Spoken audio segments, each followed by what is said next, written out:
Amén, hermanos, bienvenidos esta tarde a nuestra iglesia, la Iglesia Bautista Hermosillo, y para todos los que nos visitan en línea, bienvenidos esta tarde. Abran sus Biblias, por favor, y vayamos así de pie, vamos a leer las Escrituras. Vayan al libro de Primera de Pedro, capítulo 3.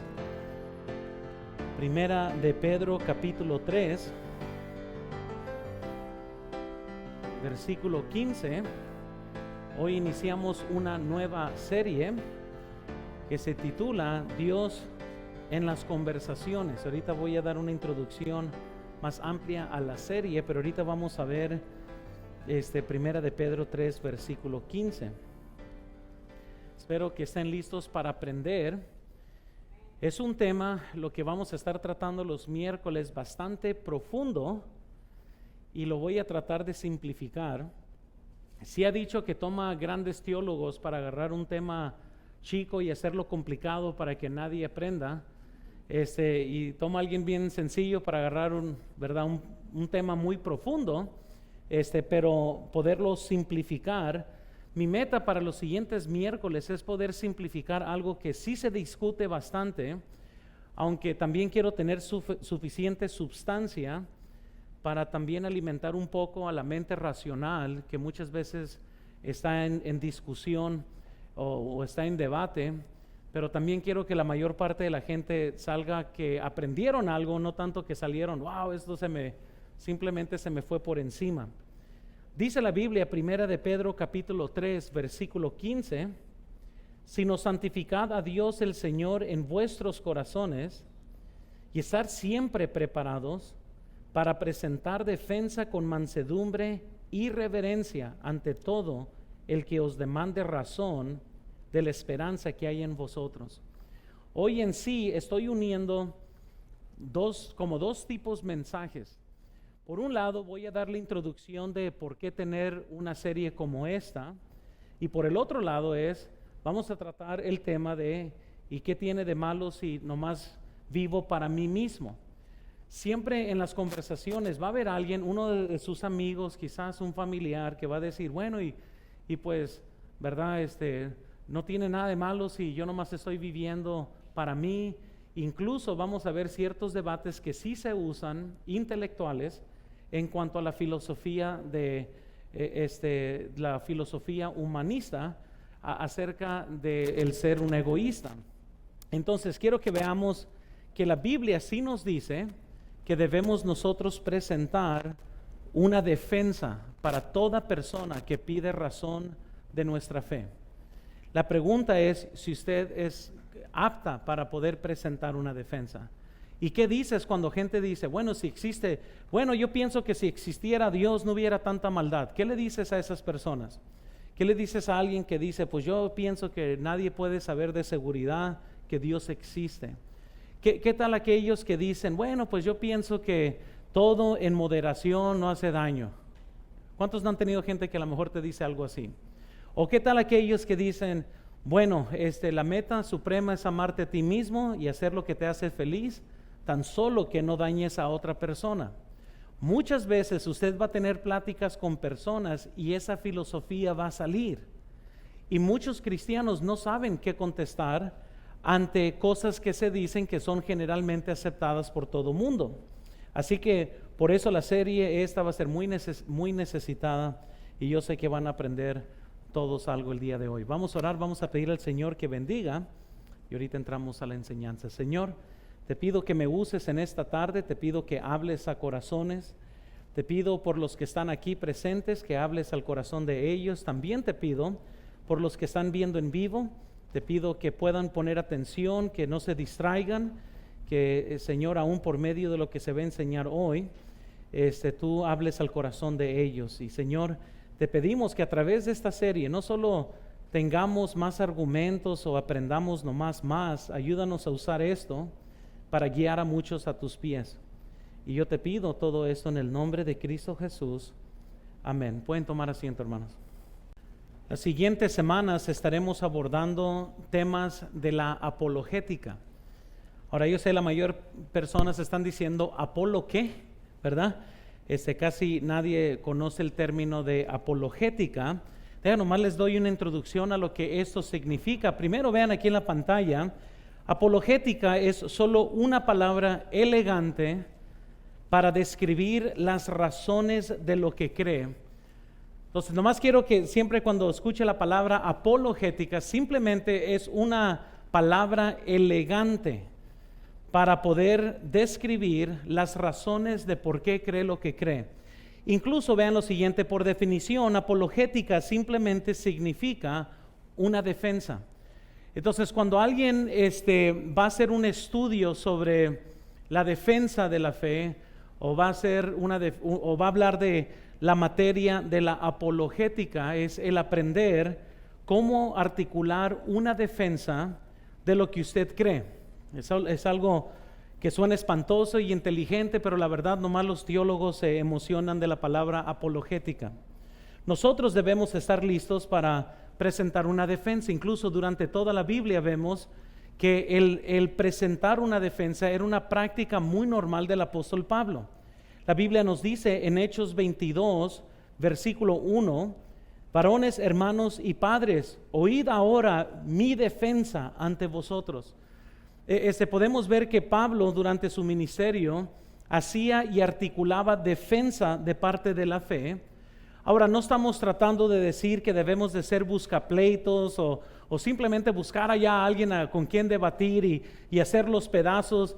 Bien dijo Pablo que el conocimiento envanece, y hay muchas personas que conocen pero están envanecidos en su conocimiento. El tema de la apologética o lo que vamos a estar dando no es para poder lograr ese fin de nomás tener una actitud de que lo sabemos todo, o que podemos nosotros simplemente estar argumentando con todo mundo, pero sí la Biblia defiende el hecho que debemos de presentar una defensa.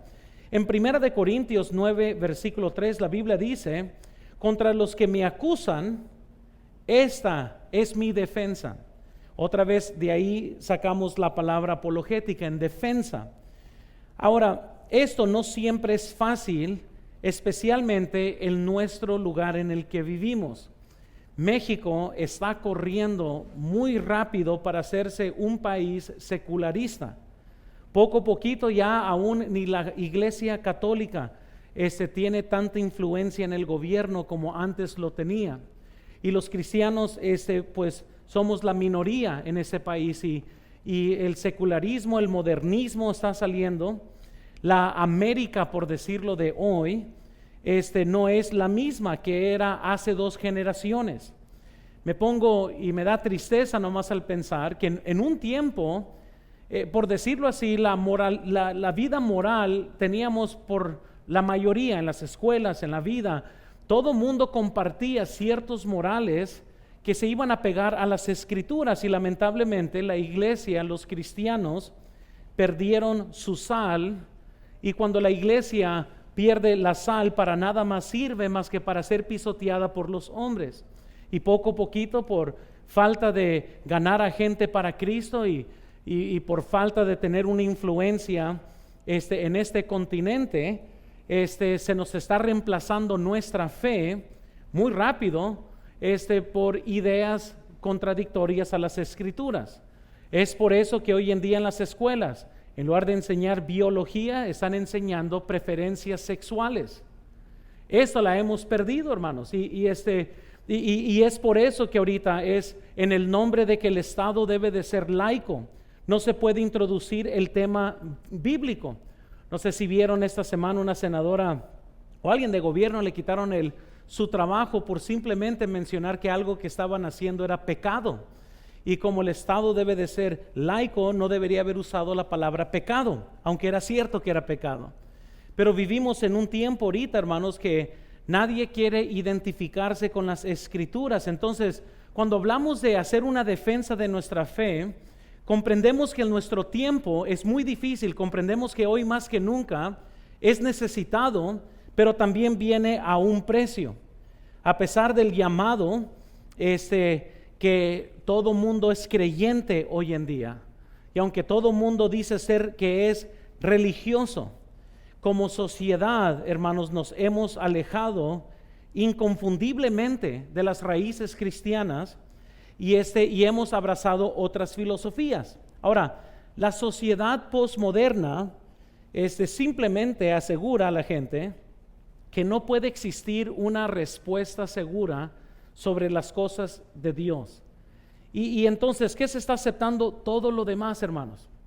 Fíjense muy bien, vivimos en una generación donde la mayor parte de la gente pudiera decir que es cristiano o que cree en Jesucristo, pero ninguno de ellos son cambiados por esta creencia. Incluso la mayor parte son cómodos creer en Jesucristo y vivir una vida totalmente pagana conforme a las Escrituras. Incluso vean por favor aquí en la pantalla aquellos en el ámbito intelectual que se involucraron en este escepticismo y revisión de ideas, llegaron a ser conocidos como librepensadores o liberales. La palabra liberal se deriva de la raíz latina liber, que significa libre. Ahora, cuando estemos usando la palabra liberal en su sentido, nos referimos a aquellas personas que comenzaron a traer duda sobre las Escrituras.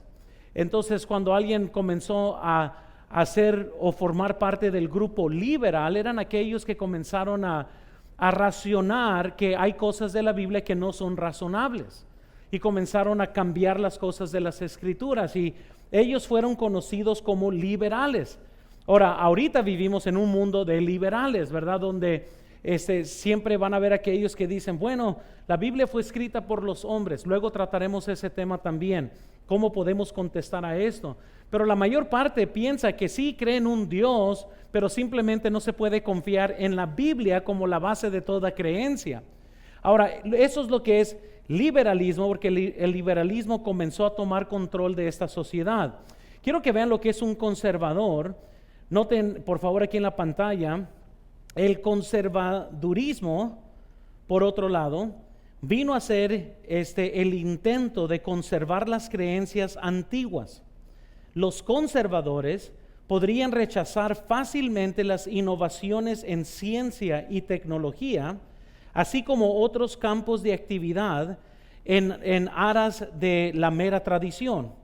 Obviamente, tanto el conservatismo como el liberalismo en las actividades intelectuales tienen sus peligros. ¿Cuál es el peligro del conservatismo? Es de que por mucho tiempo, aunque la Iglesia Católica tenía tanta influencia sobre naciones, malamente usó esa influencia de una forma mala. Entonces, ¿qué hizo la Iglesia Católica? Comenzó a usar la tradición como un factor que fuera más importante que las Escrituras. Y comenzaron entonces a levantar naciones, a matar a otros cristianos de otra fe. Y es por eso que sí, el conservatismo puede caer en un error cuando, por decirlo así, la doctrina está mal y es impulsada sobre la sociedad. Pero entonces comenzó un debate grande entre lo que era el liberalismo y lo que es el conservatismo.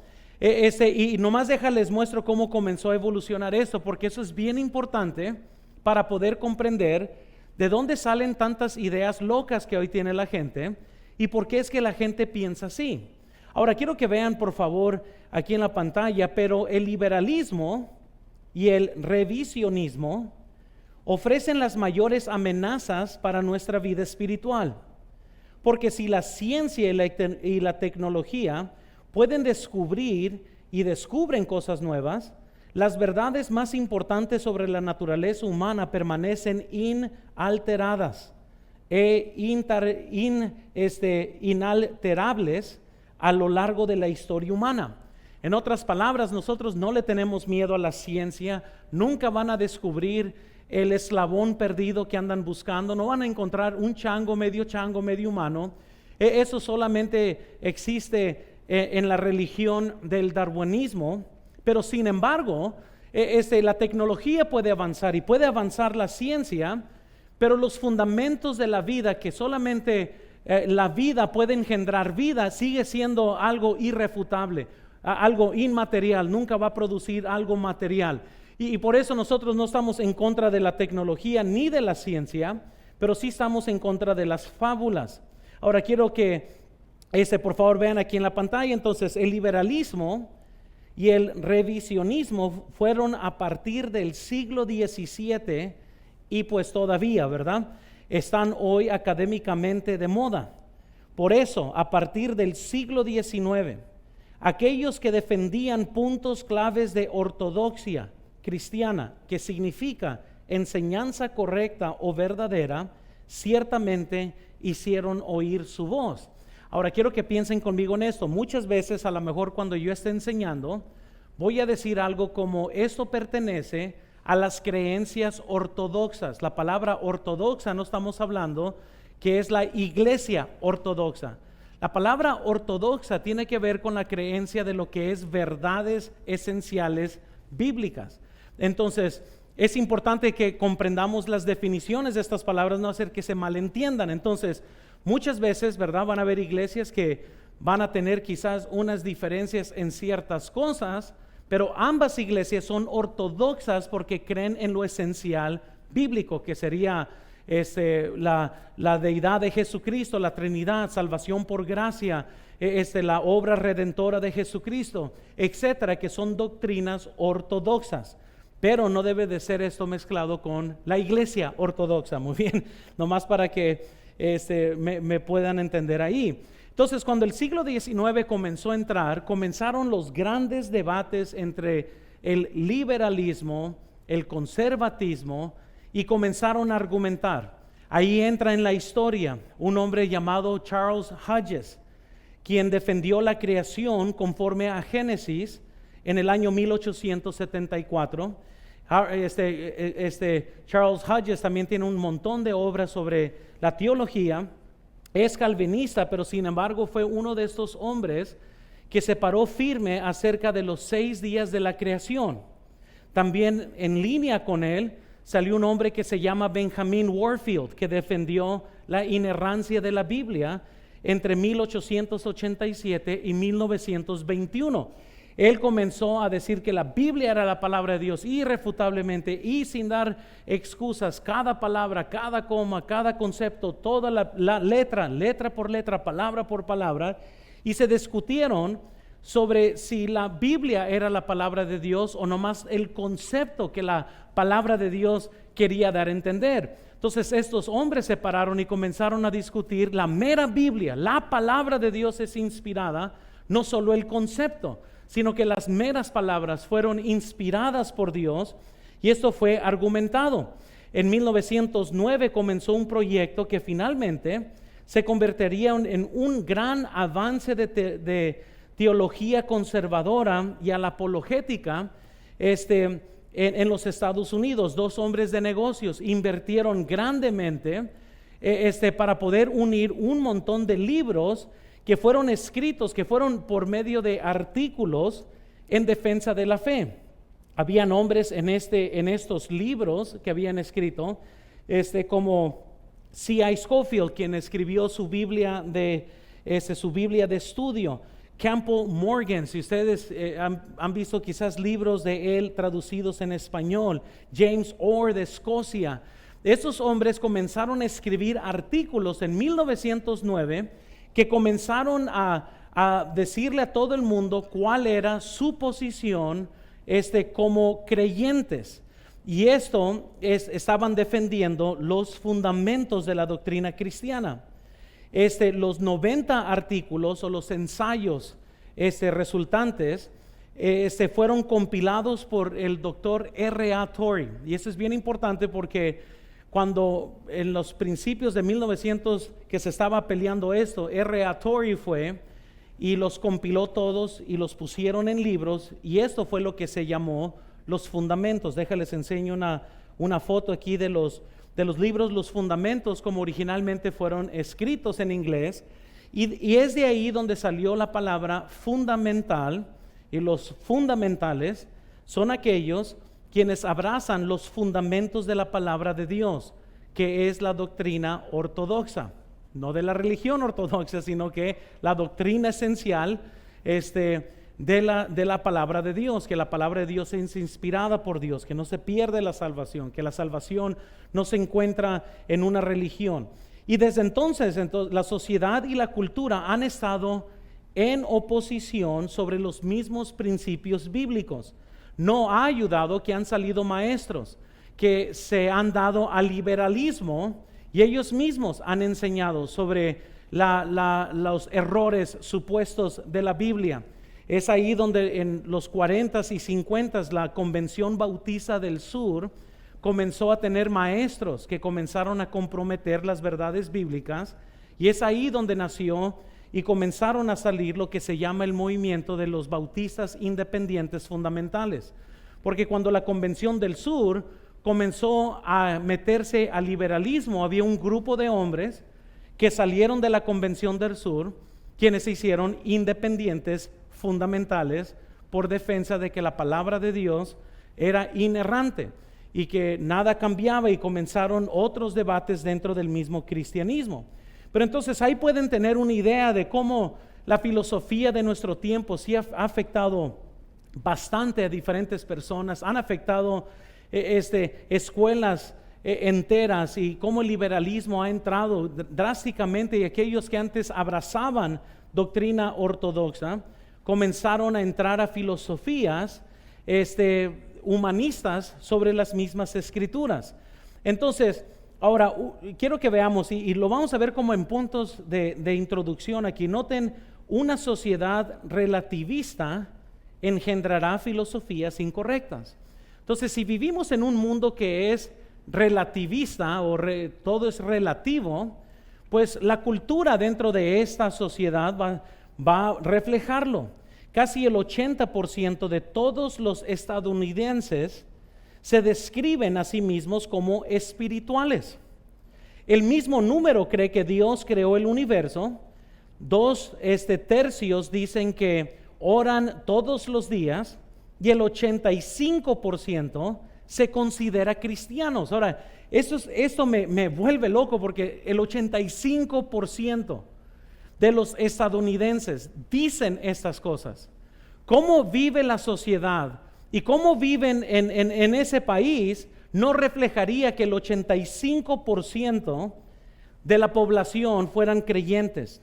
Sin embargo, bajo la delgada superficie de la religiosidad hay un desastre, al menos en lo que respecta al cristianismo. Y es por eso aún, hermanos, que tenemos que tener cuidado. Muchas veces en asuntos que están sucediendo políticos, es increíble que la mayor parte de la gente vota por lo que le da más dinero, cuando debemos de votar más a quien se acerca a los principios morales. Por más que gente le tira a Trump, no entiende lo que él representa muchas veces en contraste a la alternativa. Ahorita los demócratas están tratando de pasar leyes que favorecen la pedofilia. Están tratando de discutir que un niño de 4 años pudiera decidir por sí mismo con quién va a tener relaciones, porque ellos piensan y ellos creen que pues gente nace con preferencias sexuales y ese tipo de cosas. Y lo que estoy diciendo es que hay un gran voto de gente que estaría de acuerdo con esto y ignorando todo lo demás. Pero es donde uno se queda pensando, ¿dónde está el 85% de gente que dice que son creyentes? ¿Dónde está la mayoría, por decirlo así? Ahora vean por favor, que aunque digan que son religiosos, noten esto, vean aquí en la pantalla, solo el 45% de los que profesan ser cristianos asisten a los servicios de adoración semanalmente. Solo un punto porcentual diferente al 1966, cuando Dios fue declarado muerto en los debates de los Estados Unidos en cuanto a la Corte Suprema. ¿Saben algo bien interesante? Que aún muchos están viendo ahorita, que van a decir que tienen fe en un Dios vivo, sin embargo se están muriendo de miedo en este día. Y hay personas aún de nuestra iglesia que están viendo ahorita, que no vinieron el día de hoy por flojera o porque no se quisieron inscribir. Y lo que yo estoy diciendo es, ¿de qué sirve tener una fe en tu boca si no te afecta en la forma que vives? Y es lo mismo que está pasando en los Estados Unidos. Hay personas que quizás deberían haber estado aquí en esta tarde y no vinieron por flojera o porque ya se acostumbraron a no ser fiel a la iglesia. Van a ir a todos los demás lugares, pero no van a venir a la iglesia. Y lo que estoy diciendo es de que de nada sirve que gente diga que profese tener a Cristo en su corazón y que esto no afecte la forma en que vivan, que no hagan una prioridad de la iglesia. Se me ha hecho interesante que personas no se han inscrito a venir a la iglesia. Gente que está saludable, que tiene la edad, que no tiene hipertensión ni diabetes, pero tienen Cristo en su boca, pero quizás no en su corazón. Noten por favor, casi el 70% de los evangélicos creen que hay más de un camino a la salvación. En otras palabras, hay personas que dicen que creen en Jesucristo y dicen que, bueno, pues quizás es el único camino, pero quizás hay otros caminos. Quizás hay otras formas de llegar al cielo. Noten por favor, el mismo porcentaje de estudiantes de primer año que ingresan a las universidades cristianas dicen que no hay absolutos morales. O sea, qué increíble, cómo que no hay absolutos morales. Noten, el 84% de esos universitarios son incapaces de explicar las creencias cristianas básicas. Llegamos a donde mismo entonces, ¿de qué sirve tener una fe que no puedes ni vivir y mucho menos defender? Es por eso que esta serie va a ser muy importante, porque vivimos en una sociedad que es antagonista en contra del cristianismo. Cada vez somos menos y cada vez nos vemos más ridículos por lo que creemos. Ahora, gracias a Dios, viene un día en el cual todos vamos a morir, y ahí veremos quién está listo para la eternidad, y ahí veremos quién tenía la razón. Pero muchos de los que están escuchando que solamente son religiosos o son antagonistas o son modernistas o son relativistas, no están listos para la eternidad. Entonces vemos que una sociedad relativista que dicen que todo es relativo va a tener una cultura que lo representa. Pero noten también esto, el problema de querer seguir a Cristo subjetivamente, porque eso es un problema muy grande que tenemos que discutir el día de hoy. O sea, si vamos a seguir a Cristo subjetivamente, esto trae varios problemas. Incluso aquellos que profesan ser cristianos a menudo no logran aceptar las verdades bíblicas básicas o definir lo que significa seguir a Jesucristo en términos puramente subjetivos. Hermanos, escúchenme. Hay iglesias el día de hoy que te van a decir: debes de seguir a Cristo y debes de ser un discípulo de Jesucristo, excepto que no te dicen qué es eso. Porque para poder ser un seguidor de Cristo vamos a tener que definir ciertas cosas, y eso es lo que ellos no quieren. Porque si definen ciertas cosas, te ponen en oposición a otras, y ese es el cristianismo el que está tomando fuego el día de hoy. Donde sí van a decir: debes de no vivir en pecado, pero no te mencionan un pecado. No te dicen qué es pecado. Y hoy en día los pastores simplemente se han hecho títeres del diablo para mantener a gente entretenida, y muy pocas están llegando a los altares, y hay muy poco arrepentimiento y hay muy poco de santidad. Porque aún el cristianismo de hoy, hermanos, está rápidamente vendiendo al secularismo y al relativismo. En otras palabras, escogen y eligen entre una variedad de ideas diferentes a las que quieren que sean verdaderas. Y comienzan a decir: bueno, pues, ¿tú qué piensas? Bueno, pues yo pienso esto, y comienzan a ser selectivos en lo que ellos quieren creer. En una época de gran agitación, este tipo de inquietudes intelectuales y espirituales es muy común, hermanos. Volcados por la ola cultural que dice que no existen los absolutos y que la verdad última es relativa. Estamos buscando cualquier cosa que nos lleve de vuelta a unas raíces firmes, que es por eso que de vez en cuando en nuestra iglesia voy a dar series como estas, que a lo mejor sí van a ser un poco más intelectuales que lo normal, pero es muy importante que capacite a los santos para la obra del ministerio, porque para eso el Señor me puso como pastor de la iglesia, para capacitar. En el experimento de Asht, ya luego ustedes lo pueden estudiar más, había varias personas que se les mostró un par de tarjetas con líneas. Y eso es algo bien increíble que no lo van a creer. Entonces, sientan a unas 5 personas, les dan a todos tarjetas con líneas y nomás se les hacía una sola pregunta: ¿cuál de las líneas es más grande que las otras? Y pues la gente lo veía en las tarjetas. Y eso es lo más interesante de esto, ¿no? Porque todos, excepto la persona, eran cómplices a este experimento. Entonces, a todos se les pagó para que dijeran la respuesta incorrecta, excepto una persona, que sobre esa persona se le estaba haciendo el estudio. Entonces todos comenzaron: ¿cuál es la línea? Pues esa. Y todos los demás: no es cierto, ¿qué es esta? Y comenzaban estos debates. Ahora tengan en cuenta que esto no fue prueba muy difícil, era nomás identificar cuál de las tarjetas tiene una línea más grande que las demás. Sin embargo, y eso es lo que se les va a hacer bien interesante, el 74% de las veces el sujeto promedio llegó a cambiar su mente y a decir lo que la mayoría decía. ¿Sí saben qué loco suena esto? O sea, son tarjetas con líneas nomás. Tenías que identificar cuál de las tarjetas tenía la línea más larga de todas las demás líneas. Pero descubrieron que el 74% de la gente, al escuchar lo que la mayoría decía, afectaba su forma de decidir entre lo que era la decisión correcta. Eso es sorprendente, hermanos, porque vivimos en tiempos donde aún los cristianos están diciendo lo que la mayoría dice y aceptan todo lo que todos los demás dicen, porque es la posición popular, es donde la mayor parte dice, aunque, hermanos, la línea es obvia, la doctrina es obvia, las verdades son obvias. Sin embargo, nomás mezclas a uno que sí es creyente entre medio de muchos y comienzan a comprometer lo que ellos saben que es verdad.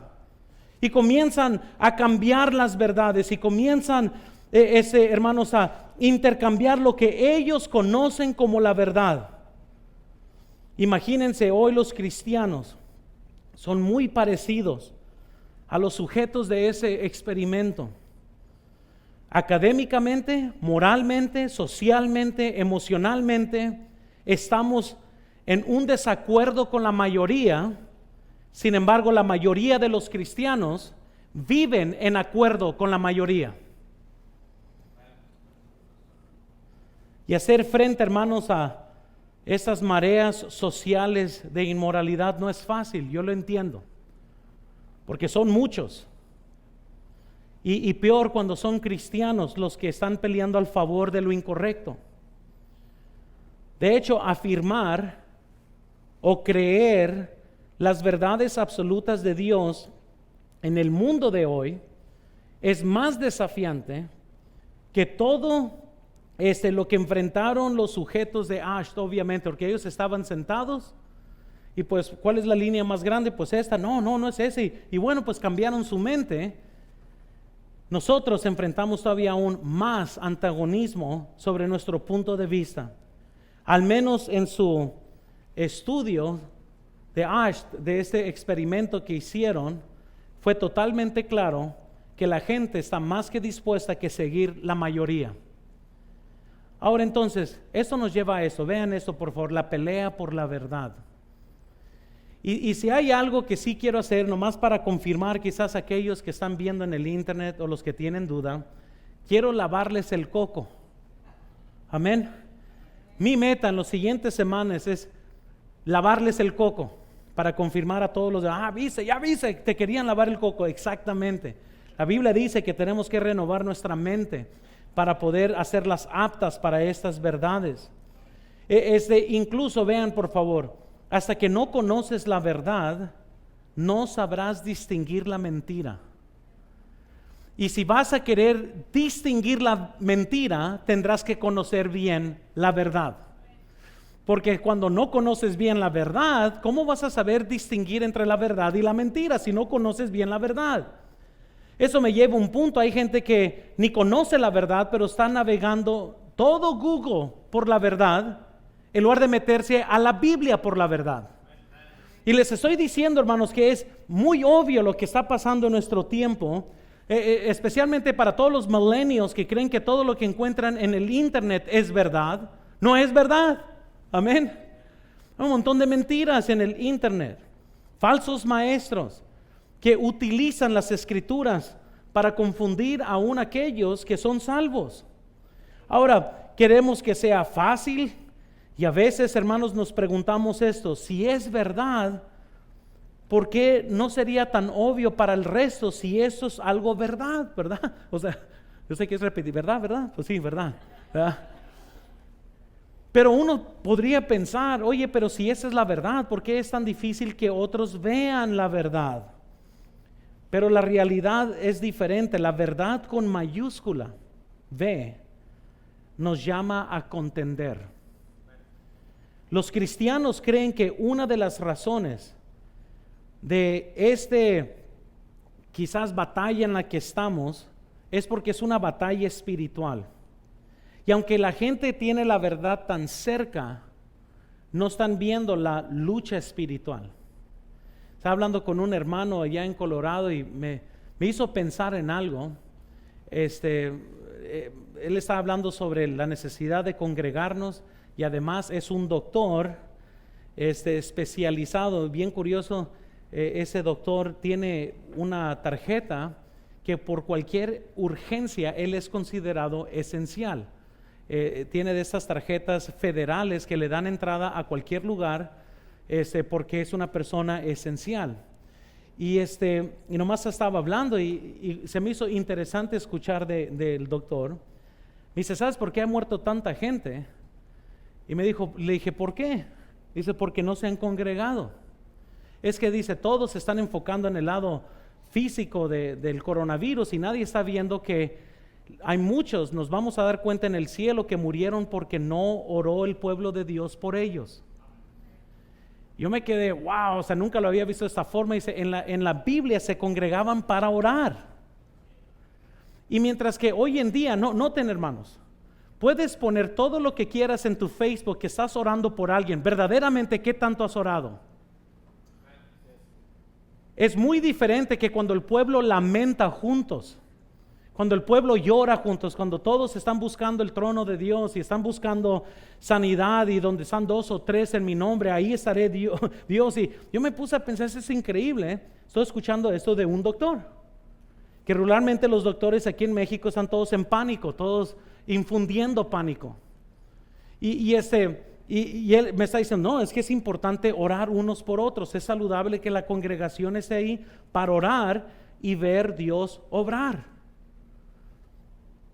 Sabía que no iba a tener ningún amén ahí, ¿verdad? Pero hermanos, esto es algo bien importante. Solo crecerá la intensidad sobre la verdad con el tiempo. Solo tenemos que ver alrededor y ver qué tanto tiempo tendremos libertad como cristianos. Solo vamos a ver que poco a poquito van a ser imposible de congregarnos, de ser fiel al Señor, porque los tiempos así lo indican. Y seremos odiados un día por nombre de Cristo, pero no se preocupen, Dios ya nos había dicho que esto iba a pasar. Noten por favor aquí en la pantalla, hacerlo entonces requiere algo más profundo que el conocimiento intelectual o la tradición. No te enfrentas voluntariamente a un tsunami moral que se avecina solo porque tus padres te dijeron que deberías o porque es lo bueno que puedes hacer, o incluso que por eso es lo que han enseñado toda tu vida. Nosotros no vamos a enfrentar todo lo que está pasando, les puedo decir cómo, con una fe prestada. Si vamos a hacer una diferencia en este mundo, tendremos que decidir qué creemos y vivirlo, sin pedir disculpas a nadie. Vivirlo porque eso es lo correcto. Y si a alguien no le gusta, pues ni modo, es mi vida, es mi fe, y eso es lo que vivo. Incluso vean por favor, se necesita creer en algo de todo corazón para arriesgarse a ese tipo de confrontación y persecución. Y en última instancia, eso requiere saber por qué cree lo que cree. Y una vez que determinas que crees, pues entonces ahora sí le vas a entrar con toda esa convicción a lo que es verdad y lo que no es verdad. Entonces, una de las cosas comunes de la cultura, hermanos, es pensar que no hay nada malo con ser egocéntrico. Parte de todo lo que la cultura nos ha enseñado hasta hoy, ahora sí estamos entrando al mensaje de hoy, todo lo que fue introducción de por qué una serie, ¿verdad? Pero todo este mundo, toda esa cultura va a enseñar las razones de por qué es correcto ser un egocéntrico. Incluso la psicología está plagado con esto al enseñarle a la gente que si verdaderamente quiere ser feliz, tendrá que aprender a amarse a sí mismo. Y cristianos psicólogos y aún cristianos mundanos van a decir, sí, es que debes de amarte a ti mismo, porque ¿cómo vas a amar a tu prójimo si no te amas a ti mismo? Ahorita vamos a tratar con esta herejía, y si lo dije bien, es herejía. La base humana de la moralidad es el interés propio, el egoísmo, según el filósofo y origen ruso de Ayn Rand, quien es el que desarrolló la filosofía de lo que es el egoísta ético. Y ahorita vamos a hablar de eso porque le vamos a dar vueltas a la filosofía un ratito. Así que, ¿cuántos están listos para pensar aquí?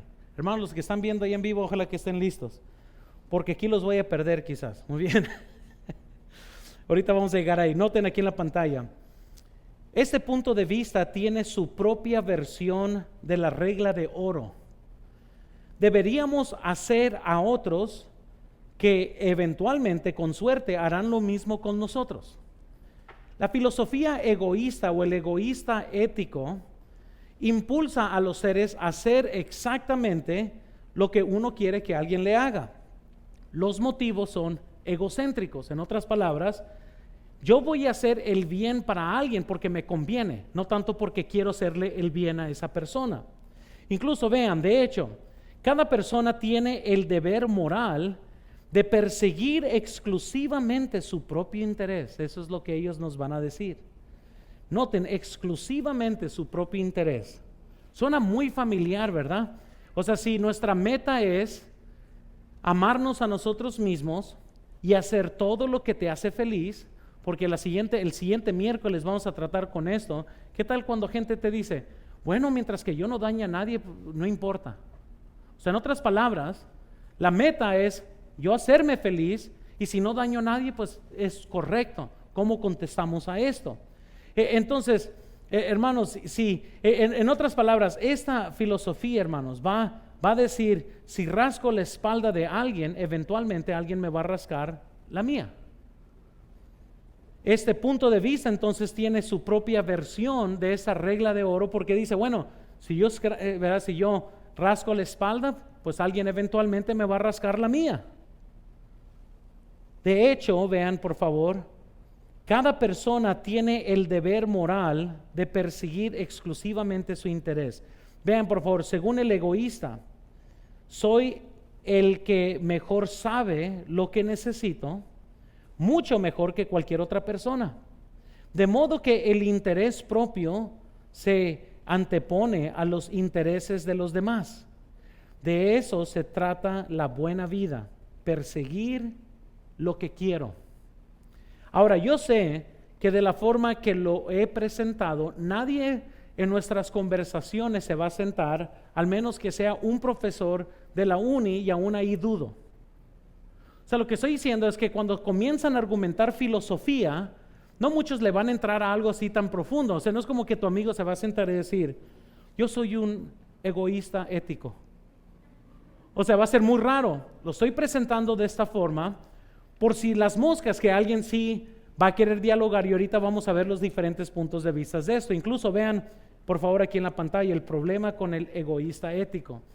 Esto sí es una posición. Y la posición del egoísta ético es de que no hay nada de malo si yo vivo para mí mismo, o sea, si yo veo por mis propios intereses. Incluso John Jaspers, que es uno de los más prominentes del egoísta ético, él dijo lo siguiente, vean aquí: cada persona tiene el deber moral de seguir esas reglas morales que redundarán en el máximo interés propio de la gente a largo plazo. Incluso, vean por favor aquí en la pantalla, para el egoísta ético, uno tiene el deber de seguir las reglas morales correctas, entre comillas, y el factor que hace que una regla sea correcta es que si se sigue, será en el mejor interés de la gente a largo plazo, o sea, de la persona que lo emplea. O sea, curiosamente es, bueno, vamos a hacer lo que es correcto. ¿Y cómo defino qué es correcto? Conforme al retorno hacia mí. Si yo hago el bien, ¿cómo voy a discernir entre lo correcto y lo no correcto? Es entre lo que yo hago, tarde o temprano debe de ser mejor para mí, el bien para mí. Ahora, esto va a ser una línea muy delgada. Ahorita voy a entrar a algo bien controversial. Nomás vean esto rápidamente en la pantalla aquí. Cada persona debe de promover sus propios intereses. Y ese es el único fundamento de la moralidad. Esa es la posición del egoísta ético. Aquí les va entonces. Supongamos que yo soy un filósofo del barrio. Y estamos allá en Cafeño, muy bien, estamos en Starbucks, estamos, no sé, con la doña Tota o no sé, ¿verdad? Donde quieran ir. Y estamos teniendo una conversación y supongamos que yo he estudiado esto y estoy dispuesto a estudiar, y hay cristianos que también están en esto, que son egoístas éticos. Ellos regularmente van a decir algo así, y esto va a sonar muy bien. ¿Están listos? ¿Qué diferencia hay entre lo que yo viva para mí, lo que es mejor para mí, que lo que tú haces en el cristianismo, que dices que vas a servir a Cristo porque te va a ir bien? ¿A quién? A ti. O sea, tú sigues a Cristo porque hay un bien para ti. Sirves a Cristo porque sabes que al final, cuando rindas cuentas, va a haber un bien. ¿Para quién? Entonces tú eres un egoísta ético. Que al final de cuentas vas a hacer el bien que quieres hacer porque hay un bien para ti. ¿Por qué buscas el reino de Dios primero? Porque estas cosas os serán añadidas. Egoísta ético. Ya sabía, están todos ya patinando, ¿verdad? El egoísmo ético, eso es lo que comienza entonces a argumentar que la forma que decidimos entre la moralidad o qué es lo correcto es en realidad qué es lo mejor para mí. Y en su caso, como cristianos, han decidido que seguir a Cristo es mejor para ti. Ya sabía. No, hombre, ya. Entonces ahora sí estamos listos para tener esta conversación. ¿Cuántos están listos? Amén. Muy bien, porque eso es lo que se va a presentar en la mesa, cuando tengas tu cafecito así en la mano, y vas a tomar y te va a decir tu amigo, soy un egoísta ético. No te lo va a decir así, pero la filosofía va a salir. Muy bien. ¿Qué podemos responder entonces a alguien que tiene tal filosofía? Ahora, los puntos que les he puesto van a sonar un poco, no sé si difíciles, pues porque no sé si lo expliqué bien, pero aquí vamos a entrarle. Número 1, quiero que veamos qué tenemos que clarificar. Número 1, este punto de vista, el de el ético, el egoísta ético, este punto de vista, a menudo no distingue entre interés propio y egoísmo. Eso es algo bien fundamental en este argumento. La discusión de este tema parece sugerir que el autosacrificio y la autoconservación se oponen entre sí. Si estoy profundamente preocupado por los demás, es menos probable que conserve mi propia vida. Es lo que van a argumentar.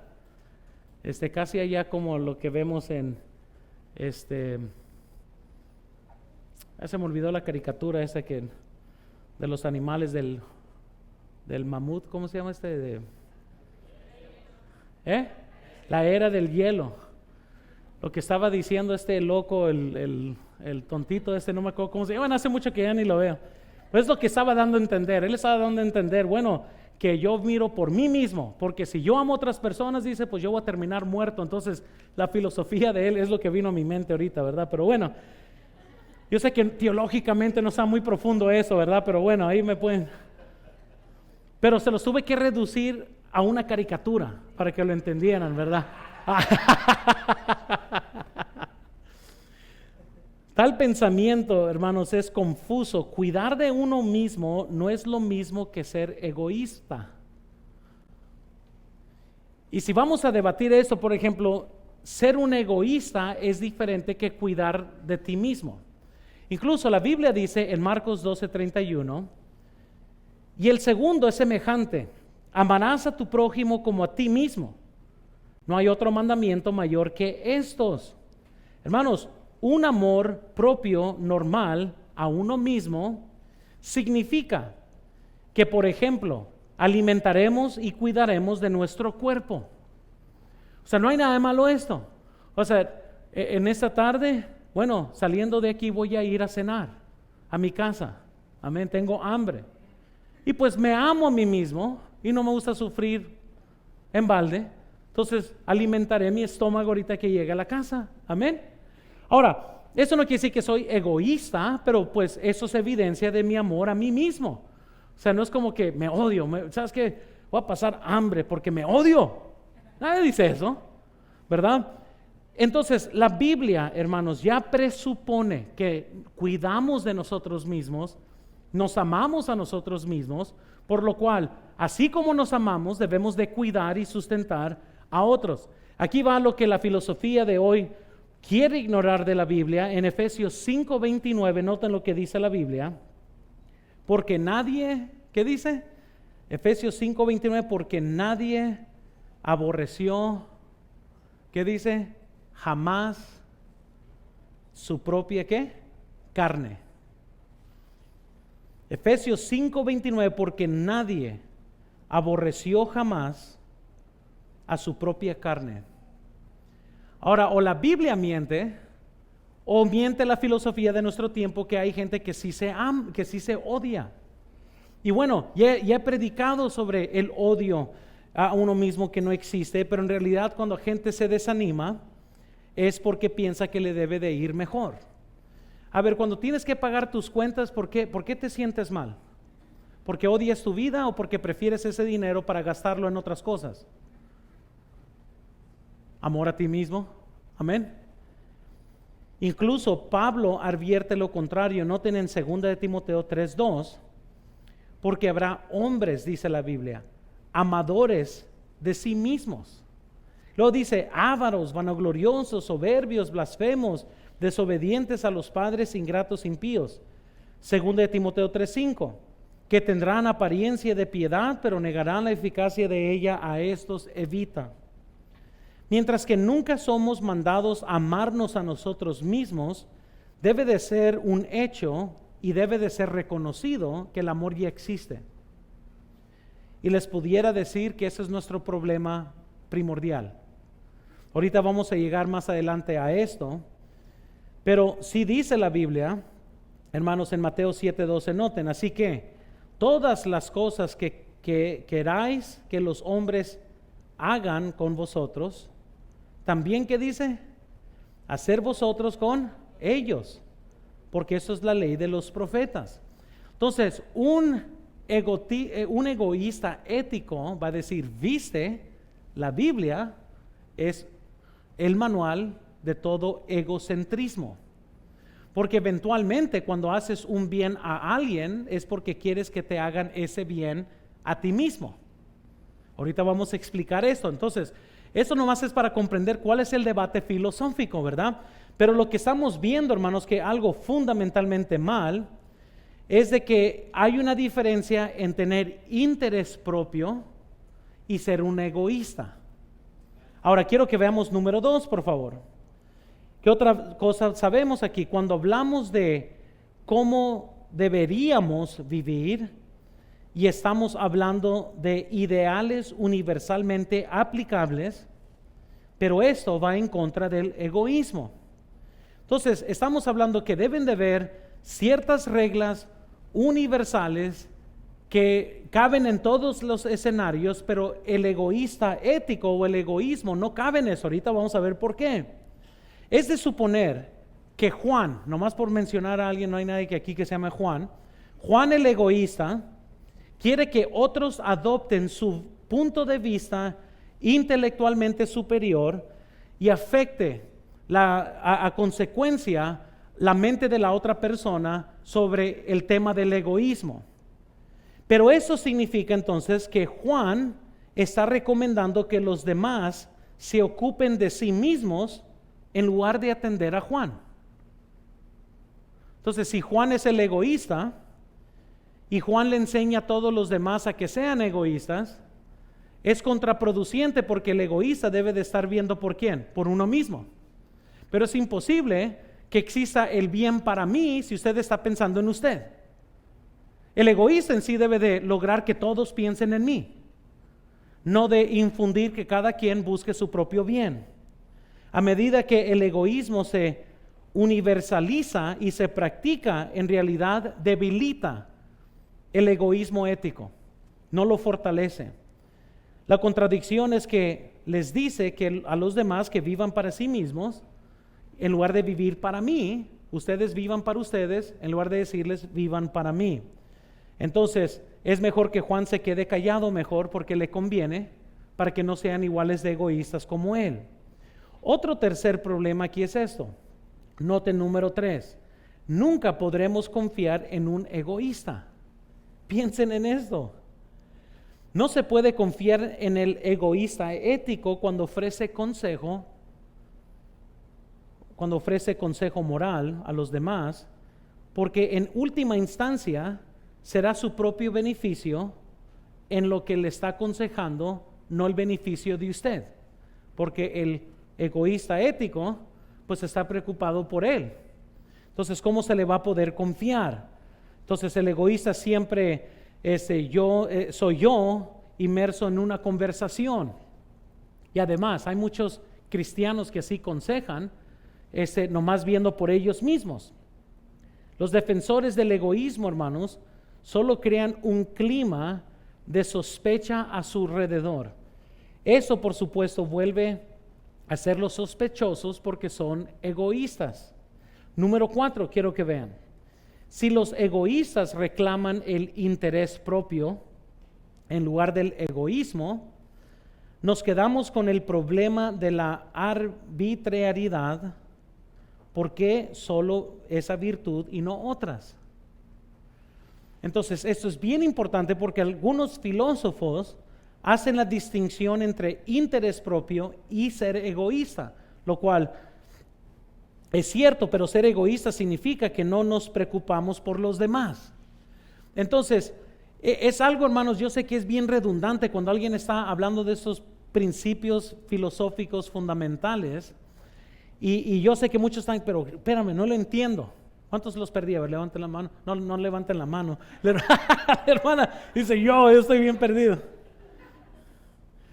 Por ejemplo, el filósofo británico del siglo XVII, Thomas Hobbes, afirmó que daba a los pobres de comer, y aquí les voy a decir por qué, porque él no quería alejarse sintiéndose mal por no haberles dado de comer.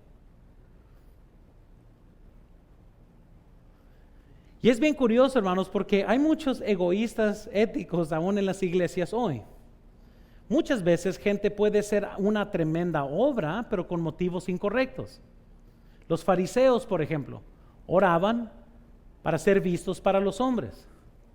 ¿Qué tal personas quizás en una iglesia que, no sé, le disparan siempre a todo mundo, pero para tener a una clica sujetos a ellos? O para sentirse importantes. Amén. A eso se está refiriendo. Bueno, número 5, vamos a ver aquí. La búsqueda del poder o del interés propio no es un fin en sí mismo, es un medio para algo más. Pero ¿cómo se va a determinar ese objetivo? O sea, ¿cómo se va a determinar? Si somos egoístas, ¿cómo se va a determinar? Se va a determinar por lo que me conviene a mí o a ti. O sea, si alguien dice, bueno, ¿qué tiene de malo si yo vivo para mí mismo?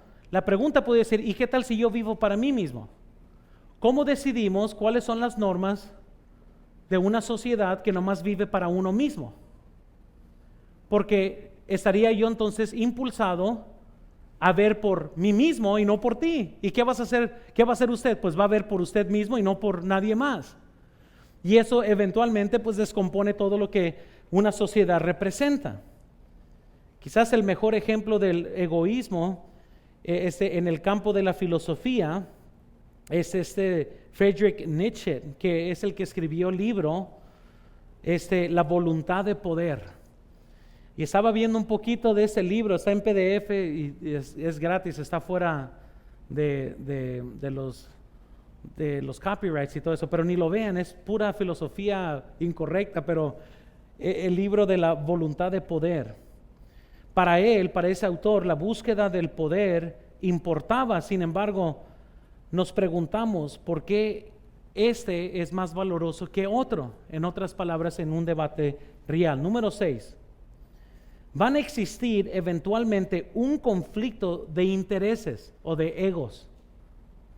¿Qué sucede si mis intereses chocan con los suyos? ¿Quién decide cuál es el correcto? ¿Cómo nos ajustamos entre agendas personales en conflicto? ¿Qué sucede cuando un egoísta ético se convierte en un poderoso dictador? Todo eso es bien importante en cualquier debate del egoísta ético. Porque una cosa es decidir a dónde vamos a ir a comer y otra cosa es decidir la ley de la tierra. En este punto el egoísta no quiere que su punto de vista sea adoptado por el otro, porque eventualmente llegan a terminar siendo dos egoístas en lucha de su propio bien. Alguien tiene que sujetarse a algo. Bueno, entonces veamos número 7 para poder llegar al término bíblico, pero eso, lo que hemos visto, a lo mejor lo van a tener que ver miles de veces para comprender la mente, ahí es donde vamos a entrar. Pero noten número 7, muy bien. Esta tarde estaba moviendo cosas yo con mi mente. No, son mentiras. Quiero que vean, por favor, la Biblia lo pone en perspectiva.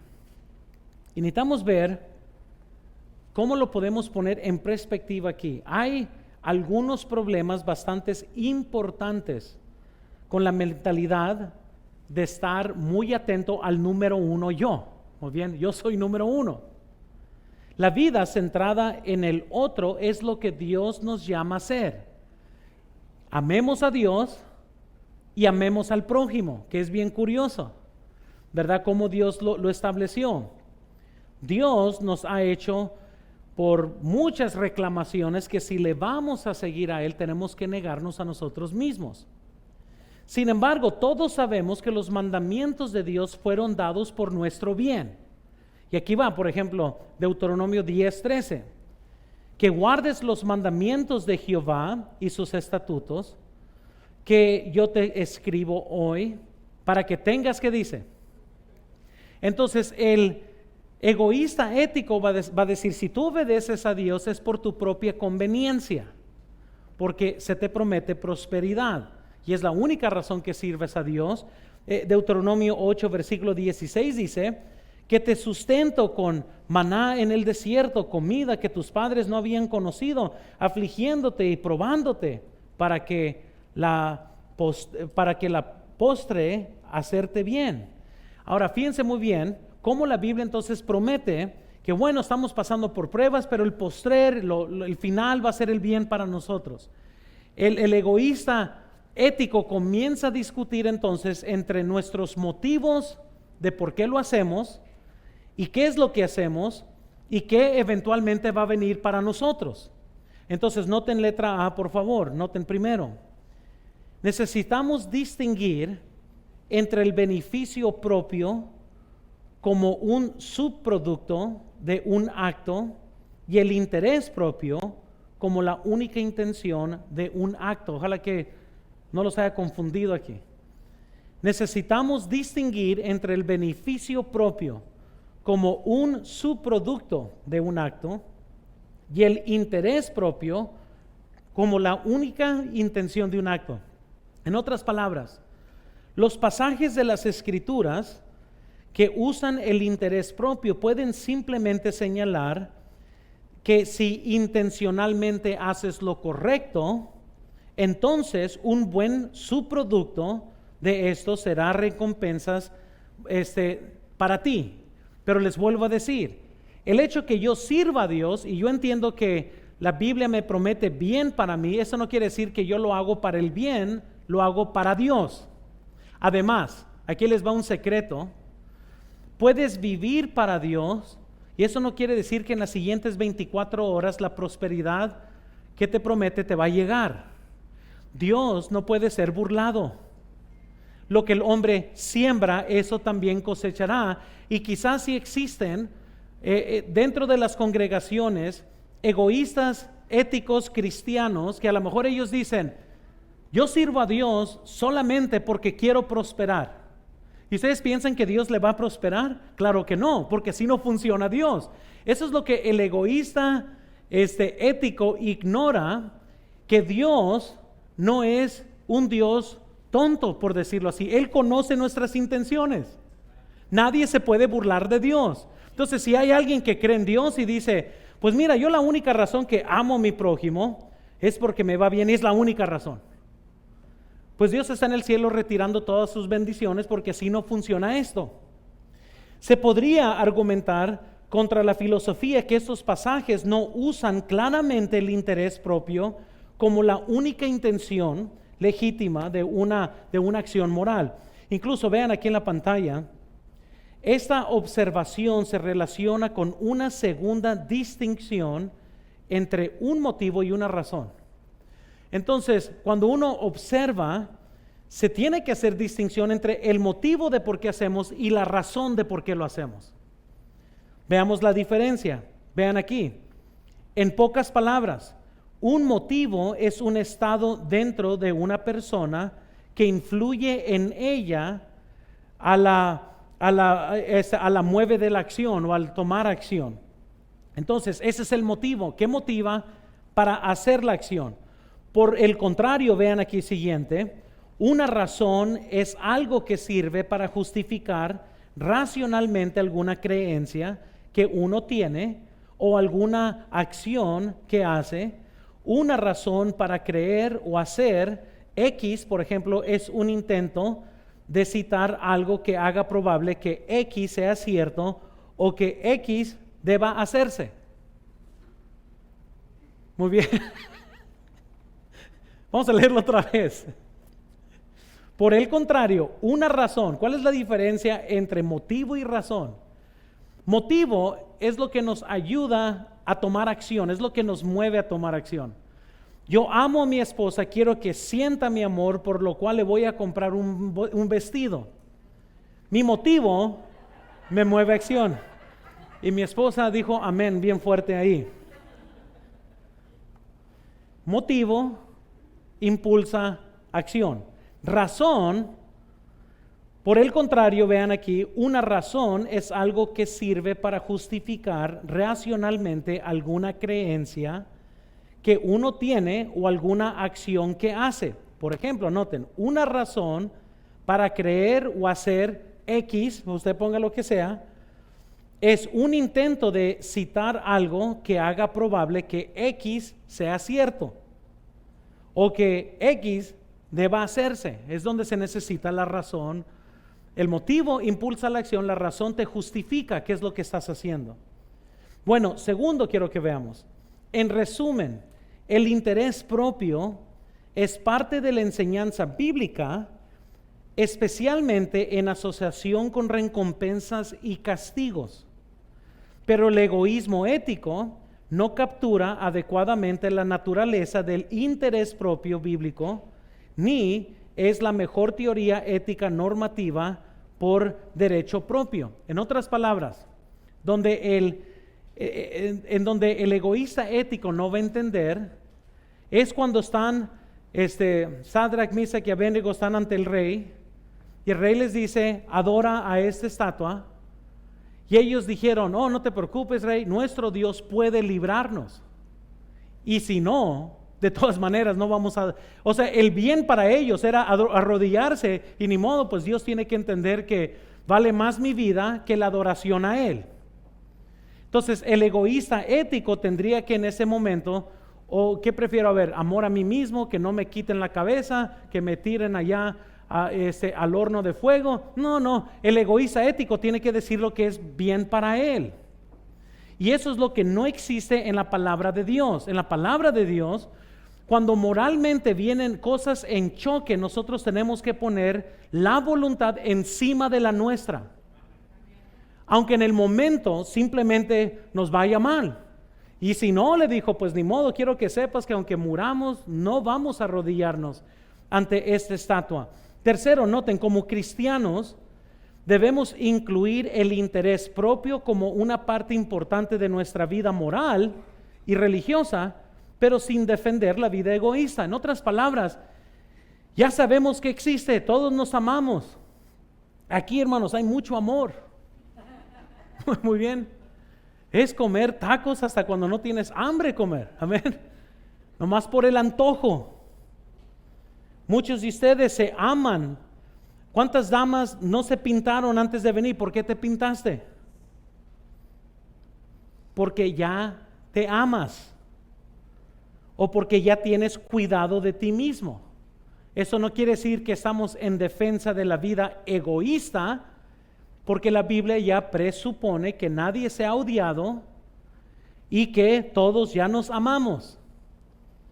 Podemos confiar en la palabra de Dios, hermanos, que si ponemos primero la voluntad de Dios, la recompensa que tendremos va a ser que Dios va a satisfacer nuestras necesidades. Noten Mateo 6:33. Mas buscad primeramente el reino de Dios y su justicia, y todas estas cosas os serán añadidas. Nomás déjales digo, todas estas cosas en contexto es comida y ropa. Muy bien. Dios no prometió lujos, no prometió nada, aunque muchas veces Dios nos va a dar estas cosas. Entonces, para que el egoísta ético diga que este versículo confirma su ideología, está totalmente incorrecto, porque aquí les va: buscad primeramente el reino de Dios. ¿Qué creen que significa esto? Es buscar todo lo que la Biblia dice, todo lo que Dios nos manda primero. La recompensa viene después. El egoísta prefiere brincarse todos los mandamientos bíblicos. El egoísta prefiere el placer hoy que disciplina hoy, por decirlo así. Hacemos lo correcto en honrar a nuestros padres, y además, qué suave que si honramos a nuestros padres, tenemos larga vida. Pero muchas veces la larga vida no es suficiente para que un joven honre a sus padres. Y ahí por eso existen las nalgadas y todo lo demás. Porque hasta ahorita mis hijos nunca cuando les regañamos, no se imaginan, nunca ha dicho mi hija Sofía o Benjamín, espérame, yo quiero vivir largamente, sí voy a obedecer. Yo pienso que yo me desmayaría ahí. La promesa de una larga vida parece no impulsar a los jóvenes a honrar a sus padres.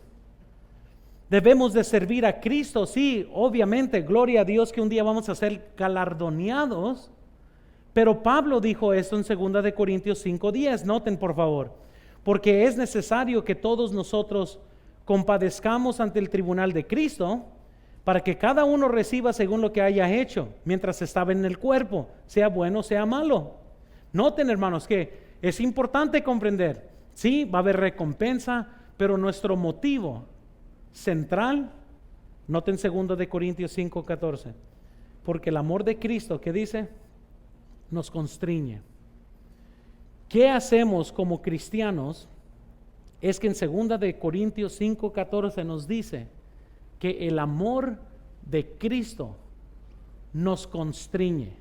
No es el amor al galardón que nos constriñe, es el amor a Cristo. Además, ¿les puedo decir un secreto bíblico? Si no amas a Cristo, vas a vivir para ti y no para Dios. Y si no amas a Cristo, no te van a importar las promesas bíblicas, porque la palabra de Dios no va a reinar en ti. Y si no amas a Cristo, por más egoísta que seas, no vas a... Cuando gente no ama a Cristo, no se enfoca en el reino de Dios. Ustedes piensan que un egoísta en la carne va a decir, espérame, ¿cuál sería la voluntad de Dios para mí hoy? Porque al final esto me conviene. No. La persona que está mal por Cristo va a vivir para ellos y no van a vivir para Dios. Y es ahí, hermanos, donde nosotros tenemos que comprender que como cristianos nuestro motivo no es el galardón, es que Dios merece todo nuestro servicio. Además, nosotros merecemos el infierno y no merecemos nada bueno de Dios. Si Dios hubiera decidido mandar a cada ser humano al infierno, lo merecemos. Porque la Biblia sigue diciendo, no hay justo, no hay ni siquiera uno, no hay quien entienda, todos se desvían, aún se hicieron inútiles, no hay quien haga lo bueno, no hay ni siquiera uno. Y lo que les estoy diciendo es que cuando alguien comprende lo que somos y que por la misericordia de Cristo podemos ser salvos. Pablo dijo, es el amor de Cristo que me constriñe. ¿Cuál es su motivo por servir a Cristo el día de hoy? Claro, yo creo en todas las promesas de la Biblia y yo creo que la fe es creer que si le busco a Dios, Él es un galardonador de aquellos que le buscan, claro que sí. Pero el motivo debe de ser el amor a Cristo. ¿Saben que si regreso a la misma ilustración de mi esposa, si yo le comprara las cosas a ella porque porque es mi esposa, tarde o temprano aún el bien que hago será perjudicado por lo que estoy tratando de hacer. Incluso, ¿cuántos imaginan? ¿Se apagó esto? ¿Cuántos imaginan, hermanos, esto? Que a lo mejor un día yo voy a llegar a la casa y le voy a decir a mi esposa, toma tu vestido, hombre, pues ¿y qué? Pero, si es el amor de Cristo o el amor a mi esposa que me constriñe, ¿cuántos reconocemos que cuando yo le regale el vestido va a ser diferente que si lo tuviera que hacer porque es mi esposa? Entonces, como cristianos reconocemos que sí, hay una bendición en creer y obedecer la palabra de Dios, pero nuestro motivo no debe de ser, pues, yo voy a servir a Dios porque hay un bien para mí, tarde o temprano aún tu bien va a estar mal. Mateo 16:24, la Biblia nos dice que para todo servicio esto es necesario. Dice lo siguiente: entonces Jesús dijo a sus discípulos, si alguno quiere venir en pos de mí, niéguese a sí mismo y tome su cruz. ¿Y qué dice? Qué curioso, ¿no? Que el egoísta va a decir, yo necesito todas las cosas para mí y voy a decidir qué me conviene a mí. Y Jesús dijo, no, si tú quieres ser un discípulo mío, tendrás que negarte a ti mismo.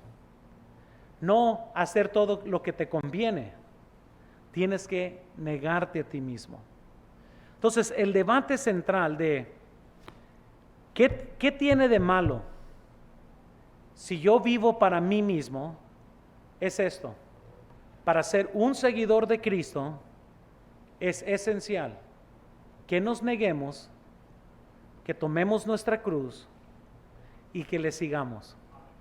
Esto es poner a Dios primero, a otros segundo y a mí último. Ese es el concepto bíblico de cómo entonces tratar con la vida, porque sí tiene todo que ver con que alguien diga, ¿y qué tiene de malo? Pues tiene todo que ver de malo. Nunca podremos ser fieles seguidores de Jesucristo si la meta es solamente hacer lo que a mí me conviene. Espero que esto, aunque un poco medio profundo, le haya ayudado nomás a poder concebir pensamientos que le va a ayudar un día de estos en una conversación que tengamos con unos amigos o amistades o familiares. Vamos a orar, vamos a pedirle al Señor que bendiga. Señor, yo te pido por favor, Señor, que bendigas este tiempo de invitación. Te pido por favor, Señor, que obres en este tiempo. Te pido que hables a corazones. Y Señor, yo te pido que te muevas en este tiempo. Nadie viendo, por favor, nadie viendo.